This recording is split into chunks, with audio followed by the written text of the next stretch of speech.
Y este es el último archivo que tienen en la carpeta de introducción. Es un análisis micrometodológico completo del centro del proceso de trabajo en gramática. Antes había identificación, ¿no? Pero aquí me limito a conceptualización, aplicación y entrenamiento, ¿no? ¿Esto qué significa? Ya ven que el método activo se utiliza en todos momentos, ¿no? Y se utiliza también en todos momentos el método directo. Son dos principios de la pedagogía moderna del idioma, que los alumnos sean activos directamente en la lengua extranjera. Método activo, combinación entre método activo y método directo. Cuando se analiza una clase, cuando se analiza desde el punto de vista micrometodológico una clase, forzosamente esta combinación es constante, prácticamente, ¿no? No constante, pero es dominante, ¿no? Dominante. Espontáneamente un profesor va a volver espontáneamente a esta combinación privilegiada. Método activo, método directo. Entonces, ¿qué es un ejercicio de conceptualización? Ahora, en la pedagogía actual, pues son los alumnos mismos que conceptualizan. Les hacemos conceptualizar directamente a partir de ejemplos en la lengua extranjera.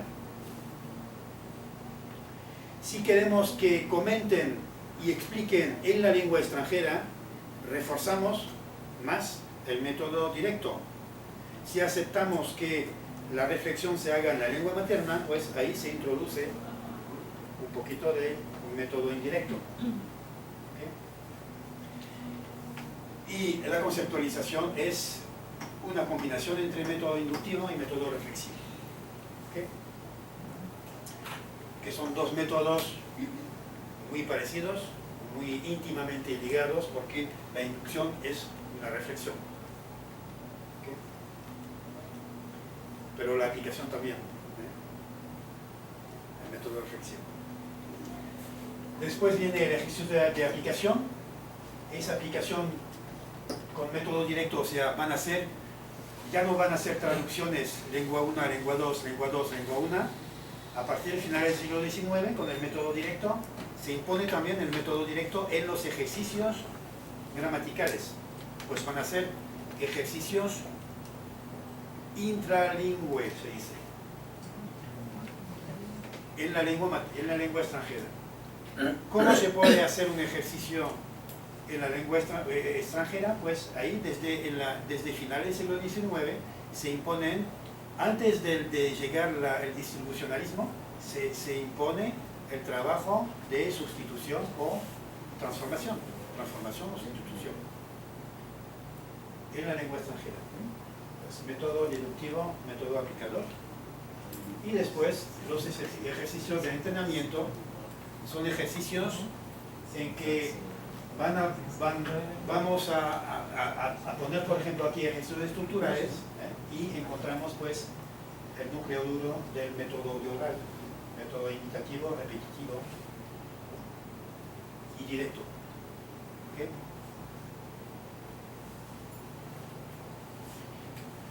Bueno, ¿qué pasó con el enfoque comunicativo? Eso lo veremos después.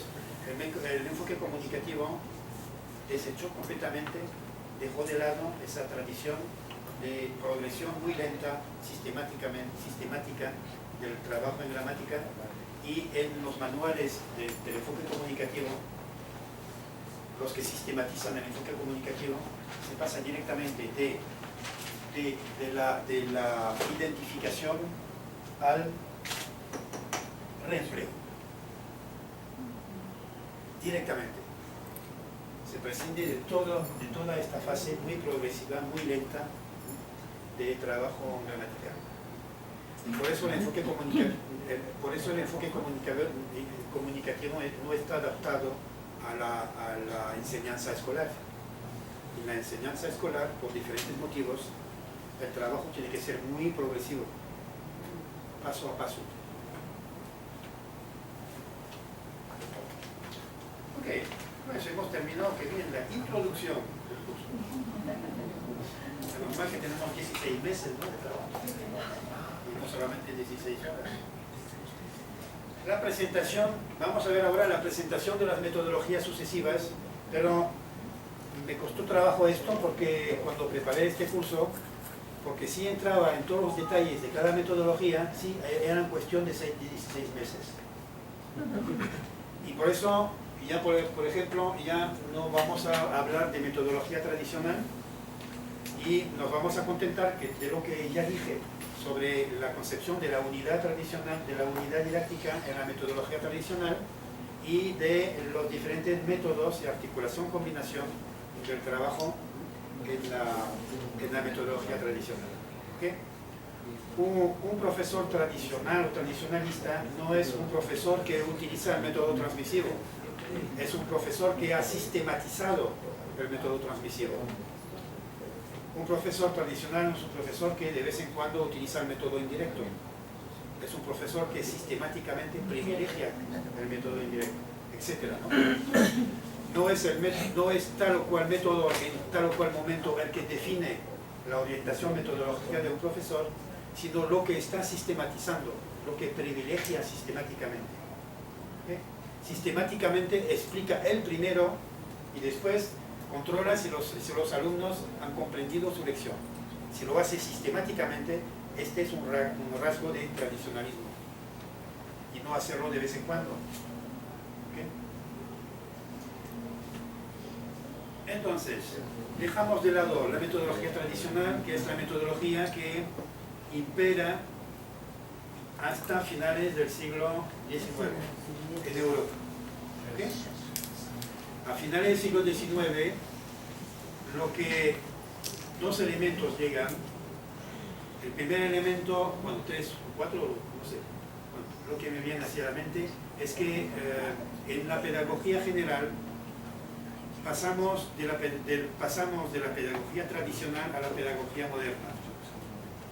Y por detrás está el cambio entre el método transmisivo, el cambio del método transmisivo al método activo. Uno de los factores que desencadenaron esa revolución metodológica fueron las investigaciones sobre la psicología infantil. Un señor como Binet, por ejemplo, que fue un precursor de Freud. Se dieron cuenta los especialistas en ese momento que los niños no aprenden repitiendo, o no solo repitiendo, sino que ellos mismos crean que la actividad del alumno es absolutamente necesaria para aprender. Esa fue la idea central, ¿no?, de la pedagogía activa. Pues un pedagogo tiene que constantemente poner a sus alumnos en actividad, que sean ellos mismos lo que lo hagan, que expliquen, que conceptualicen, que hablen. Bueno, la metodología directa la vamos a ver con algunos